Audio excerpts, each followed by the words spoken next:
right, and we're rolling. All right, engines in the car. If you want to know, this is the hot vapor update, where we're at. Engines in the car, carburetor's back on, linkage is on. I need a clip. At this point, what I'm doing is, this engine hadn't been in since Smokey had it in. So after this was in, this came out, a new engine went in over there on the floor, and now I'm putting it back in. So it's time to connect everything the way that Smokey had them connected. I'm using photos. Look at there. That's an original photo. All right. So you can see what I'm doing.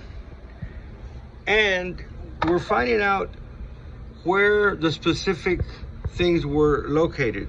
One of the things is right here. If you see, there's an MSD box with a pin control up there.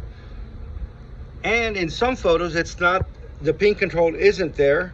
In some photos it is. So I need to, I've determined this is the latest version of it running. So went on, eBay, and I'm still looking for the one with the pin control. I have now got one that's the boost control, which is the exact same thing, but I want to find one that's period correct.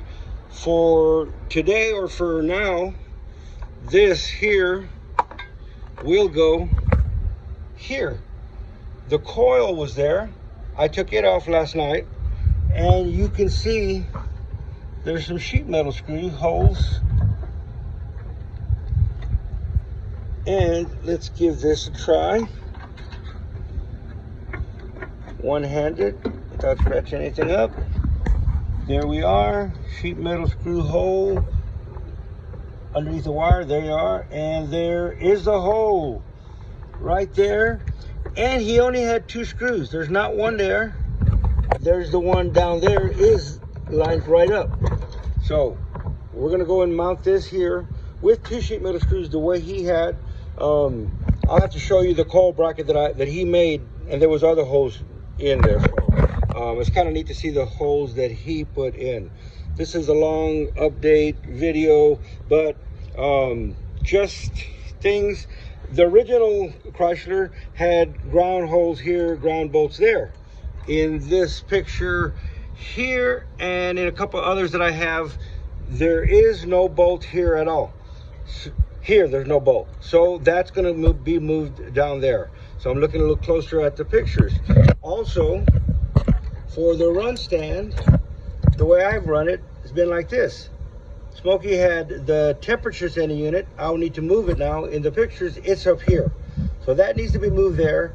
The factory one gets put here, and there's a plug for it right there. And it's kind of neat finding everything the way, I know for a fact he had it because I have the pictures.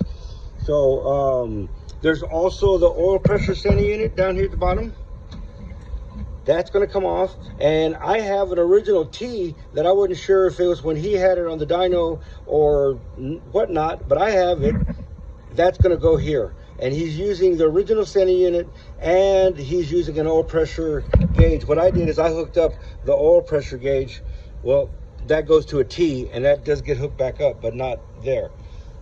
Anyway, this is all tons of cool stuff. How did he have the power going to that?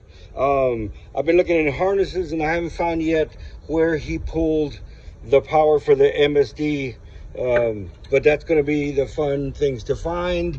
There's a ground strap up here that he made. Found out where it went to the carburetor. This is pretty cool. I could be ready to test fire it today, but right now I'm working on this hose here. So there you go. Got that cleaned up, and that's going to get put there and get connected to there. How do we know? Because it is right there, and you see it.